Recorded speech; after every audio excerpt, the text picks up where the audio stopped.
Coming to you from Dover, Ohio and Somerville, South Carolina. Two cities with absolutely nothing in common until now.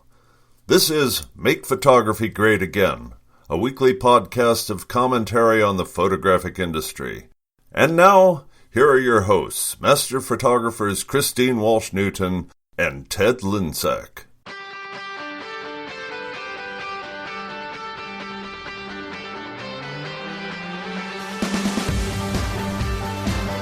Welcome, photographers, thrill seekers, and conversationalists. We are here at the Make Photography Great Again podcast, episode 5. Number 5. If I remember correctly. 5. We are plowing along here. So, quick hit question here, Christine. Favorite movie of all time? Go.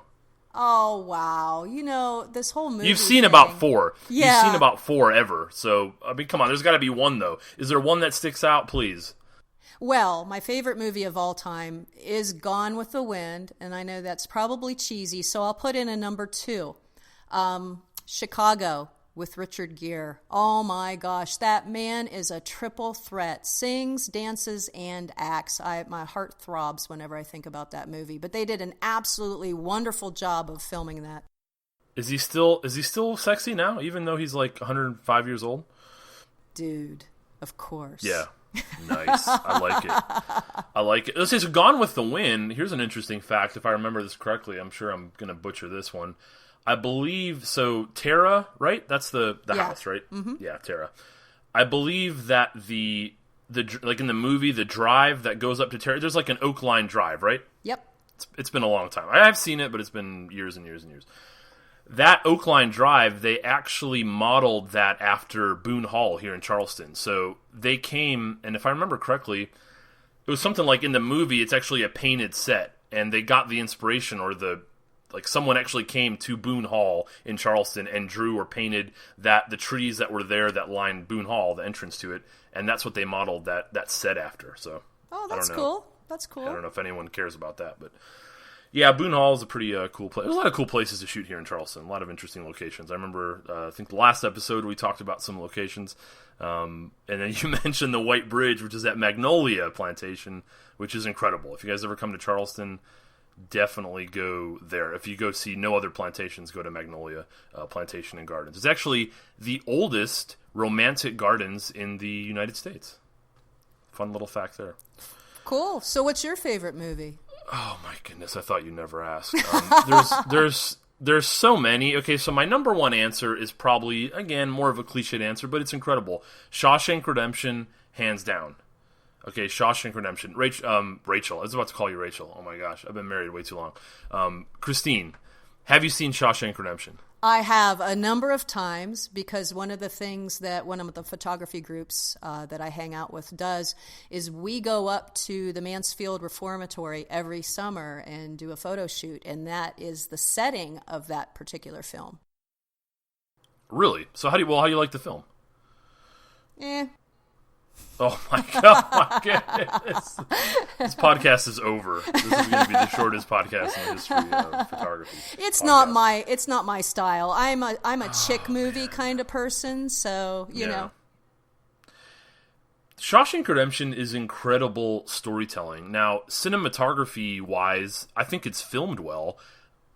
There's a lot of other films I put ahead of it, in terms of like visuals, but the storytelling, I think it's one of those few movies that in the scheme of 2 hours, you watch it and you become, at least from my perspective, well, in terms of many people's perspectives, I think I'll have to check the most recent one, but IMDb's top list of 100 movies, and they keep updating its viewer ratings. Shawshank has been number 1 for a few years, and it cycles back and forth between that and The Godfather, I think. But in a course of 2 hours, that storytelling just ropes you in. I feel like you get so engrossed in it, and it's almost like I can cry at the end of it. I mean, I know that's like really kind of odd for that kind of movie, but I just get sucked into it so much. That's really odd for you.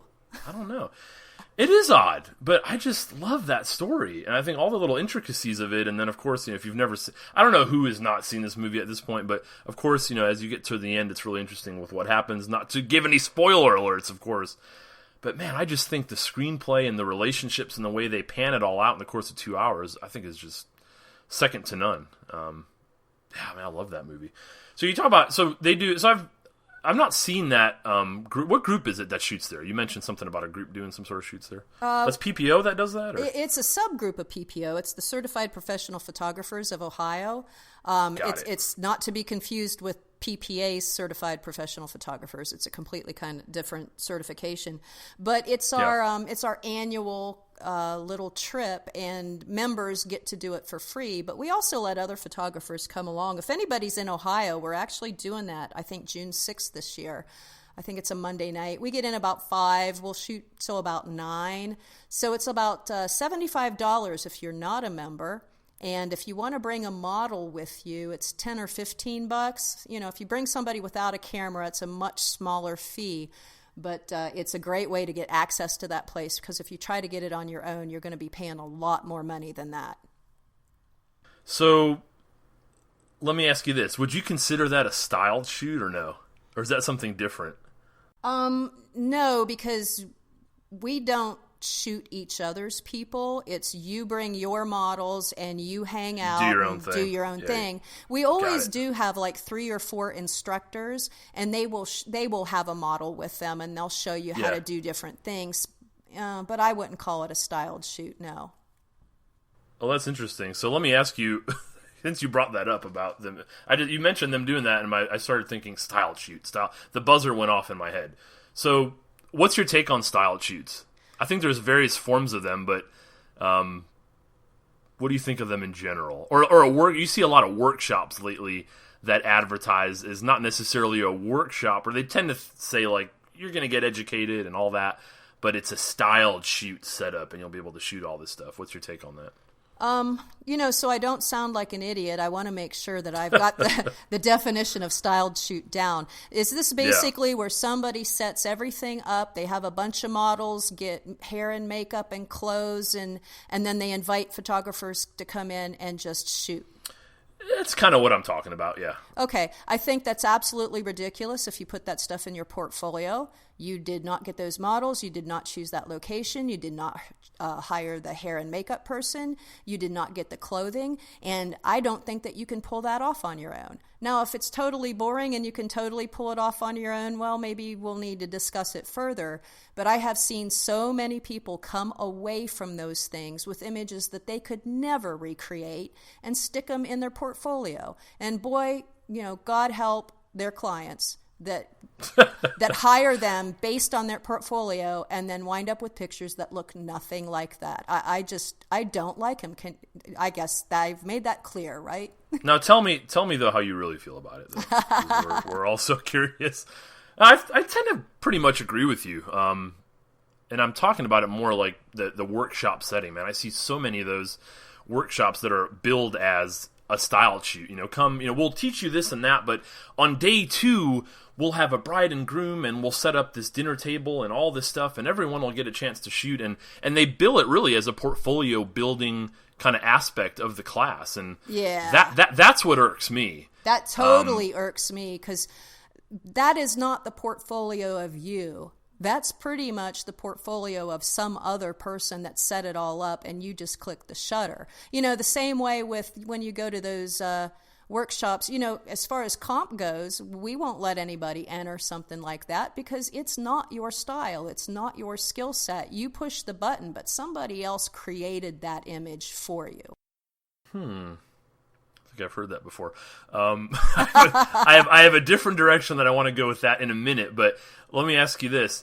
Do you think it's a draw, though? Do you think it's a draw for people maybe that are newer in the industry or whoever, I don't know, maybe photographers that have been around for a while, when they see a workshop that is billed as a portfolio building, styled shoot, that kind of thing, is that a draw for those people? Does that bring people in and makes them register for that kind of stuff? I think it probably is a draw because we see a lot of them, and I do see a lot of beginning photographers do that.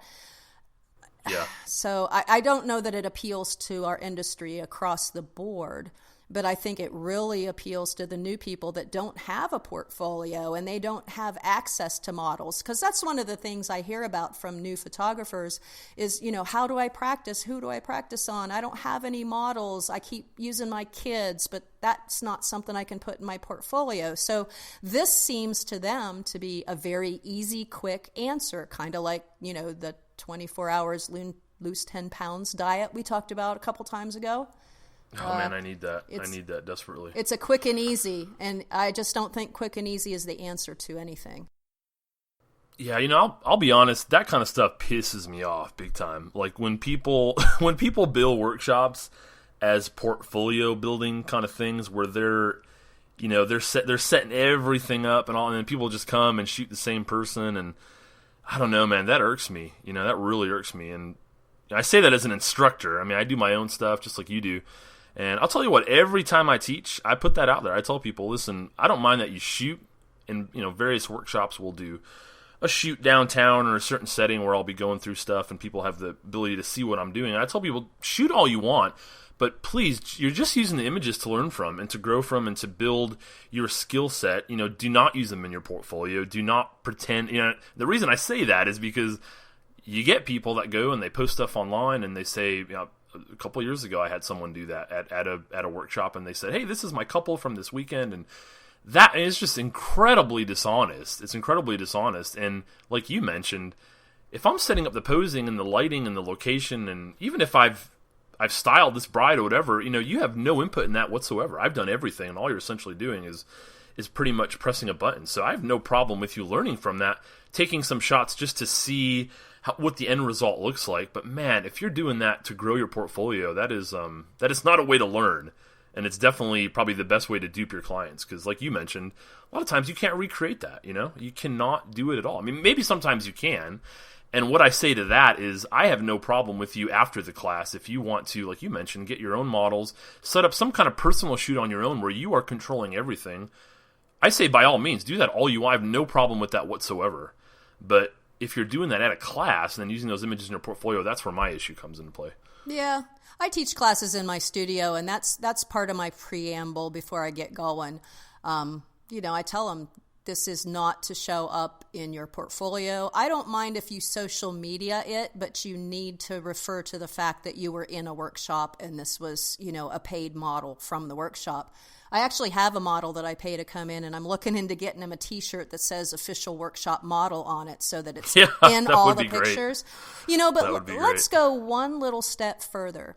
The one that ticks me off even more, and it shouldn't bother me because I don't shoot weddings, but when somebody sets up a wedding, a fake wedding, and then they shoot and shoot and shoot and shoot and shoot, and put the stuff in their portfolio, and maybe they set it up even, but that's not a wedding day. That's not a typical wedding day. You probably spent 45 minutes with that pose until you got it exactly perfectly wonderful, but that's not something that you can pull off on a wedding day. I see your point. Let's see. I see your point. It doesn't bother me as much. I think if your point is essentially if you're doing that, you're having all the time in the world, and it's not a great illustration of what you can do under a certain time constraint. So yes, that's my point. I can see that point, but I don't know. I'm still. That's a tough one, because I honestly think if you're doing stuff on your own and you want to show that in your portfolio, it's more of like an ethical question. Like, do I think that's ethical to do that? I think it's okay because you're doing it. If you're completely controlling the situation and they're your images. Yes, you're not doing them under the constraint of a time thing, but if you have control over it, I don't know. It's hard for me to say you can't do that or you shouldn't do that. My thing is if someone else is helping you, that's where my issue is. If you're doing it on your own. Now, the flip side of that for me is you probably shouldn't have your complete portfolio be stuff that is a non-wedding day. I think that's probably not, if for anything, for the person. You're setting yourself up for disaster, because if you cannot produce anything great under a time constraint, and then all you're showing is this stuff where you've had hours and hours and all that stuff, that can be a problem for yourself, because you're not going to be able to produce, and that's going to kind of work itself out. Your clients are going to, at some point, you're going to lose business because you can't recreate this stuff. But I don't know. Of course, I'm saying this because now I feel guilty. I feel guilty because I've done that before. I mean, I've done some personal shoots where I've done so. But here's the thing. See, I'm allowed to do that because I can do the stuff on the flip side. You know, I can do it on the wedding day where there's no time, and I can make those things happen. So I don't know. It's tough. Like, I get what you're saying, but I think another side of it is like, well, if you're doing it on your own, I don't know. Who's to say that you can't show that? I mean, it is your work, right? I mean, you're doing it. You have full control over the situation, right? Boy, I mean, it is your photography, right? I'm going to quote Shakespeare at you. Yeah. Thou doth protesteth too much. Well, I'm trying to explain my viewpoint. I've told you. I'm essentially okay with that, but I think there's certain situations where it can become a problem. Yeah.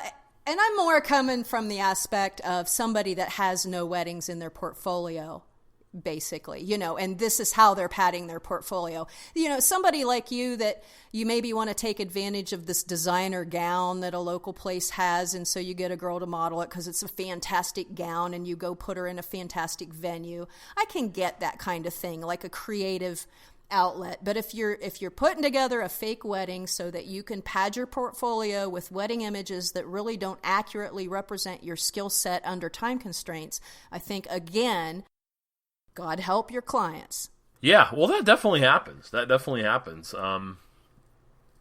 think it's okay to practice on your own. That's why I try to tell people, forget the styled shoot stuff. Like, forget spending $800 for a styled shoot workshop. If you want that, then set it up on your own. You know what I mean? Set up something where you can yourself, like, think about it. I mean, that should be a benefit, right? There's going to be no one else around you. It's just going to be you. I think a lot of people don't do that, though, because if they're honest with themselves, they don't even know how to go about setting that up. You know what I'm saying? It kind of fulfills the point that the reason people get drawn into that is because inwardly they know that they can't do that on their own. Yes. You know, I mean, do you think that's true? That's kind of what it is?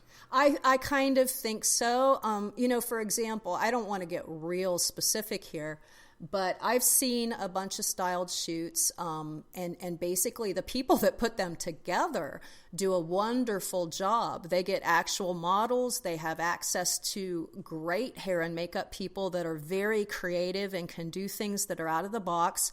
They will hook up with fashion designers or people that have beautiful, beautiful gowns. And then I'll see people go home and try to do that. And actually, some of the dresses that they get, you know, to try and mimic that are nothing in comparison.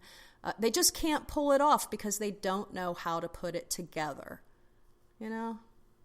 But that's part of it, though, isn't it? I mean, that's if you can't recreate it, then you can't recreate it. I mean, it's not just the photography itself, but I feel it's just like you said, finding the gowns and you know, I don't know, matching the decor. It depends on what kind of shoot you're doing. Like, it's the whole culmination of everything that you do. If you can't recreate that whole thing in its entirety on your own, then why would you think it's okay to photograph that stuff and then just throw it in your portfolio? That brings me back to that other point. Again, if you do it all on your own and you are completely 100% doing it, it's hard for me to fault you. I mean, I can't be the photography police and like go to everyone and say you can do that and you can't do that. But yeah, if you're doing it on your own, you know, it's your thing. I mean, if you think that's what you want to do, if that's all you want to pad your portfolio with, it's probably not the best thing because you're going to get found out. If you cannot duplicate that, you're going to get found out. I mean, it's just a matter of time. Yeah. But if you're handling all on your own, when I teach, I tell people to do practice shoots because I think rather than falling into this plan of trying to find styled shoots and paying for it, you know, set up time to practice your lighting, set up time to play with video lights, or set up time to practice bridal posing or couple posing. Like, get those shoots in place and do them on your own. I think that's a great thing to do. I think you can get great images out of it, and it refines, you know, your craft in the end. But don't fall for these workshops that are all, it's like, that are billed as portfolio building stuff. Because honestly, I have more of a problem with the instructors that do that kind of stuff. Because it is an easy way to fill a class, you know? I mean, I could go up there right now and put something like, hey, it's a full wedding, and I have decor, and I rented cars, and all this, and I'll probably sell that out in hours. And I could probably make a lot of money. But I think it's incredibly unethical to do that. Because people aren't learning anything, you know? Yeah, and I look at the price tag of some of these, and I see how many people that they let sign up, and I wouldn't have to work for 6 months sometimes, by looking at the bottom. And, it is tempting. It is really, really tempting when you get in this industry. You look around and you see the way that people are making a lot more money than you are. And sometimes it's tempting to try and go that route. But I look at this stuff and I don't know, maybe I'm being ridiculous. The business person, the really sharky business person might just jump on that because that's another income stream. And, who cares? I don't know. Like you said, we're not the photography police, and they may, take that attitude and go, hey, it's business and I'm going to do it. So I don't know. It's kind of the whole give a man a fish or teach a man a fish thing. I'd rather show people the fundamental building blocks for them to get to the point that they can recreate that on their own. It does me no good, or people sometimes don't realize there's no good in me setting something up and you taking the shot. And even though you get the shot, you have no idea how you got there. The whole end goal should be you go back on your own and you can recreate all that stuff. And I don't, copy everything I do. I don't care. I really don't. If you can recreate it and do it all on your own, more power to you. You've learned how to do that. I mean, that's the point, is being able to do it on your own, to recreate it from zero and build it up to something amazing. Well, and one thing that we've only been talking about was the actual styled part of the shoot. Half of the photography we see coming out of those, they're not paying attention to posing, directional lighting, depth of field, anything like that. So sometimes it doesn't matter how beautiful the people are and how beautiful their hair and dresses and how beautiful the venue is. If you're still not doing good photography, it's not a good thing to put in your portfolio either. But let's be honest, beautiful people and beautiful locations, they oftentimes trump skill. I mean, for the general public, do you think people get duped by really poor photography with really beautiful subjects and really beautiful locations and beautiful place settings and blah, blah, blah? Yeah. Yeah, that's my answer. I don't know what to say to that. I see it. I just see it shooting. You get really beautiful everything's dialed in. It's like, even if, man, the lighting wasn't too great, but that just looks amazing. And it's because you have these superhuman people among us who are incredibly well built and well proportioned and all that kind of stuff. I think that dupes a lot of people. I really think you've seen it, right? You've seen work that's like horribly lit. About sun flare and stuff like that. We talked about episode ago, I think, or two ago. You see that kind of stuff all over. But man, if the location's amazing, if the bride, is just incredibly gorgeous, you just forget about all that stuff, Yeah. At least clients, I think, tend to view it that way, or the public at large. Yeah, well, generally, we talked about that a while back. Generally, the regular consumers just really, they can't discern good photography. And yes, they're blown away by, the pretty table settings, the pretty dress. It's the same reason that everybody takes pictures of sunsets. Sunsets are beautiful. They just are. God put them there. Take a picture of them, but you really didn't do much to create that. And let's look at your technical stuff. You don't have the right depth of field for this. You actually underexposed the sunset, different things like that. We're just enamored by the colors, One of my favorite things ever, when we're at any spot where you get a good view of the sunset, people are taking photos, you get the people that are trying to take someone's photo in front of the sunset, and obviously they're totally dark. And then how many conversations have you heard like that, being out in the park or wherever you're at? Man, you're really dark. I can't figure this out. I swear to God, I love seeing that. I love it. People can't figure it out. It's like, why am I dark and why is the sunset looking great? Oh my goodness. I thought photography was this thing that everyone can do, right? That's what I've been told these days. Like, there's no skill to it, right? I'm not even going to answer that. All right, I'll stay away from that. Yeah, I don't know. The whole styled shoot thing, I don't know. Do it on your own. Set up your own stuff. Do not pay money to go someplace where everyone is shooting the same damn thing and no one is learning anything. Resist the temptation. Resist the temptation. Well, okay, but how many people is that really going to resonate with? Because when push comes to shove, people want to pad their portfolios, and this is just the mutual opinion of two people, faceless, on the internet. It's just our opinion.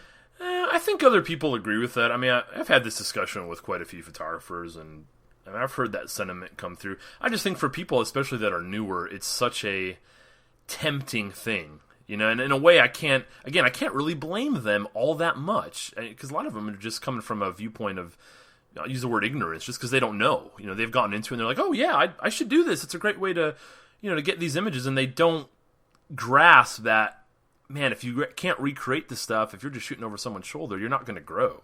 I mean, the end result should be to grow technically, so you can be able to accomplish this stuff on your own. But I go back to the instructors. They're the ones that I'm like, you guys should know better, And I mean, they may be just trying to make a quick buck, like you said. You add it up and you can make a lot of money, but I always view the industry as if everyone is a better photographer.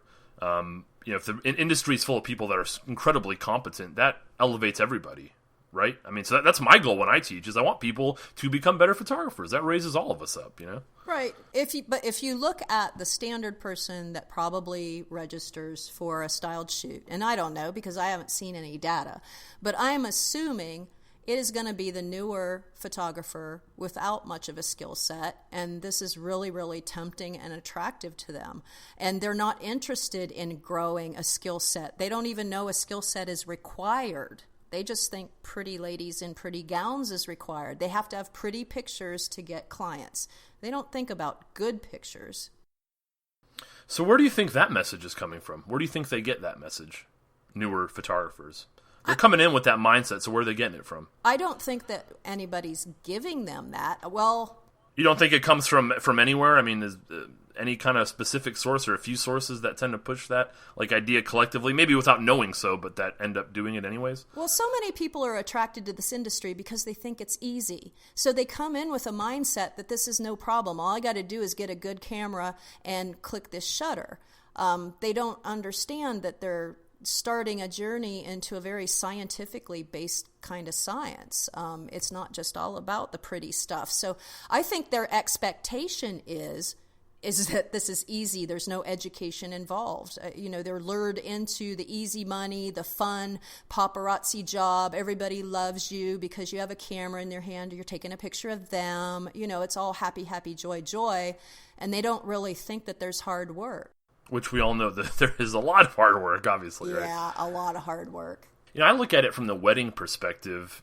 I don't want to go into this too much, but I guess I'll just lay it out there and maybe we can dissect it a bit more at another time. But I look at a lot of the wedding blogs and wedding magazines, especially for the wedding world. You talk about a lot of these style shoots, and a lot of these magazines and online blogs and stuff, they'll do a lot of those style shoots. I necessarily don't have anything wrong with, I get it. A bridal magazine likes to show off different kinds of things for wedding styles of the season, and I necessarily don't have a problem with them doing that. But the thing that irks me, though, is, I guess there's a couple things. Number one, so much of the photography that you see in those kinds of sessions that are pumped out there by a lot of the big-name bridal blogs and magazines that you see online and in print, they show the absolute worst photography. I mean, talk about horrible technique and just horrible light. I mean, all the beautiful models, of course, everything's gorgeous, but the photography itself is oh my God, are you serious? This is what you're drawn towards?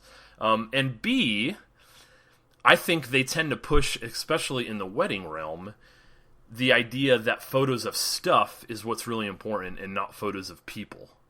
Oh, dear Lord. Yeah. I don't want 32 pictures of the tea lights that's sitting in the middle of the table. I do a cursory kind of, a very brief overview of things like that. Now, if the bride and groom are in the picture, well, that's a different story. But just the paraphernalia, nah. But you go back to talking about where photographers get this. I think a lot of the new people, and I even did this when I got into it. Not only did I study other photographers, but I went to places like dare I say the Knot and other places like that. Go to those areas, and I looked at a lot of the stuff that they were posting when I first got into it, just to see what is the kind of photography that's to be expected in all this. And so I think a lot of new people, they go to those sources, they see that stuff, they see a lot of this horrible technique and images that are just they're not dynamic kind of images. I mean, they're not images of someone who really is really refined in their craft, but they don't know any better because they're just getting into it. And they see that, and then they begin to use that as a mold for what is, quote-unquote, great photography. And I think it's this cycle that goes, that goes round and round and round. You get people looking at that, then they start doing that, and then you have all of this work out there that's like, man, this can be a lot more dynamic if you actually learn some more of these techniques, you know, and really try to elevate your craft to a different level and not just be what I call a lot of that photography. I call it point and shoot photography. You know, it's like we talk about point and shoot cameras, but it's like beautiful bride, gorgeous location. The lighting's even, but it's kind of like, go stand there and grab the camera and take a few frames. There's no thought to composition or lighting or posing. There's none of that. It's just beautiful person in a beautiful place, and let me throw my 50 mil on and let me take a few photos. You know, it's like it doesn't go beyond any of that, you know? I totally get that. I mean, you talk about the bridal magazines and things like that. Bridal magazines are not designed to show you what bridal photography should look like. It's designed to show you the things you should take pictures of, because they're selling things. So that's kind of the bad thing about new photographers, is they think all they need is a shot list. Not how to do those shots, just a shot list. I need a shot of the mom and the bride and the groom and his dad, but they don't think about different dynamic artistic ways that they can pull these shots off. It's just, like you said, a point and shoot kind of thing.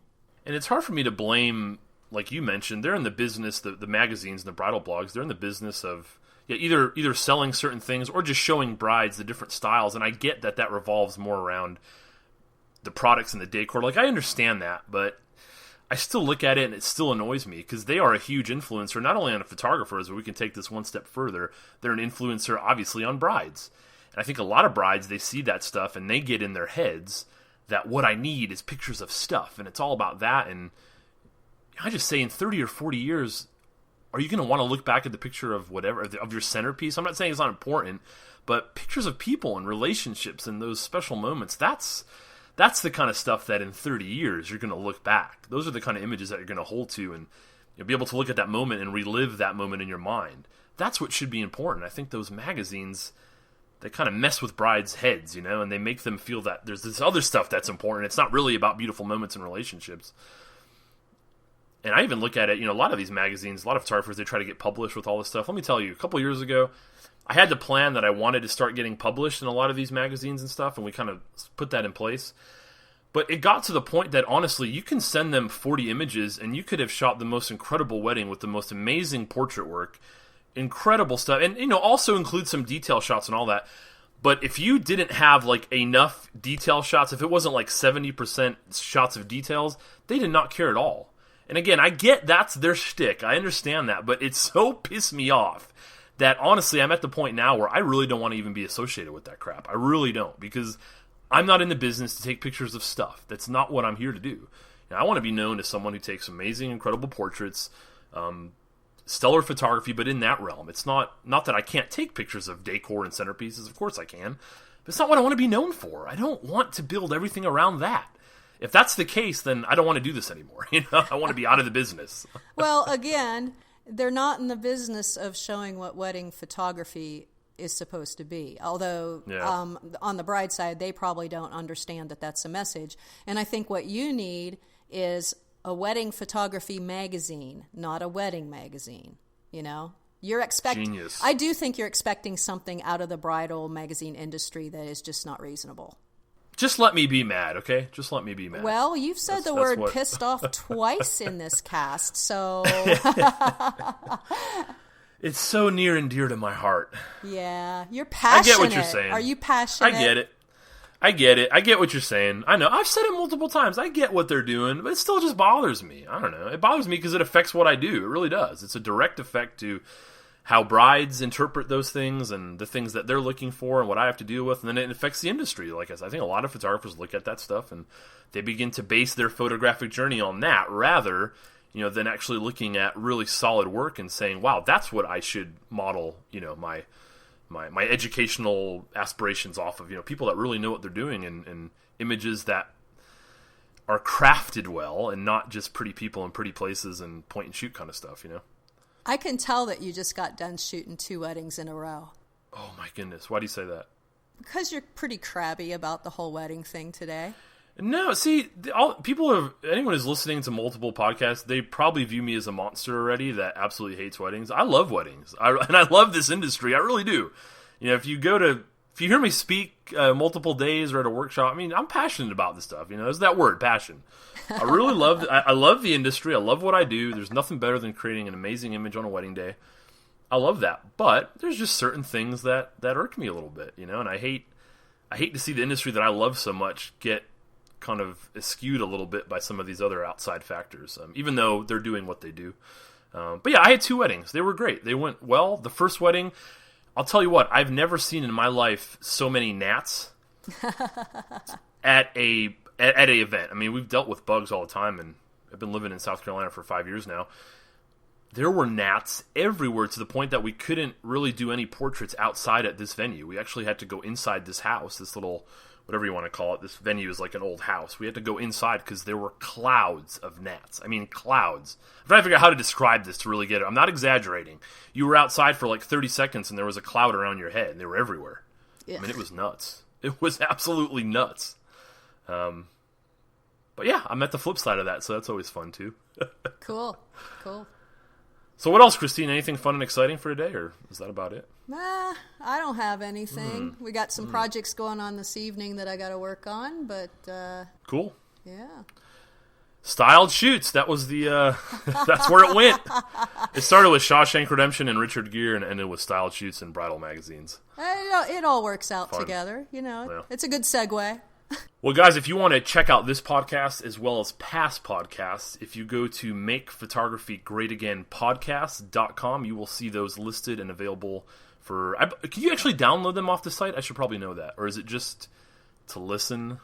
Or do you have to go to iTunes and stuff to download it? We should probably know that, right? I have no clue. Wow, that's incredibly embarrassing. You can definitely listen. You can definitely listen to it online. I know when it becomes available on iTunes, which we're in the process of making that happen, you will for sure be able to download it through iTunes. But for now, check out the website. If you search for Make Photography Great Again podcast on Facebook, you will see those links posted there as well. But that's it for now, guys. Enjoy the rest of your week, and we will be back next Tuesday for another amazing podcast. You have been listening to Make Photography Great Again with Christine Walsh-Newton and Ted Linzak. Come back next Tuesday for a brand new episode. For more information and access to the podcast archive, please visit our website, makephotography.greatagainpodcast.com.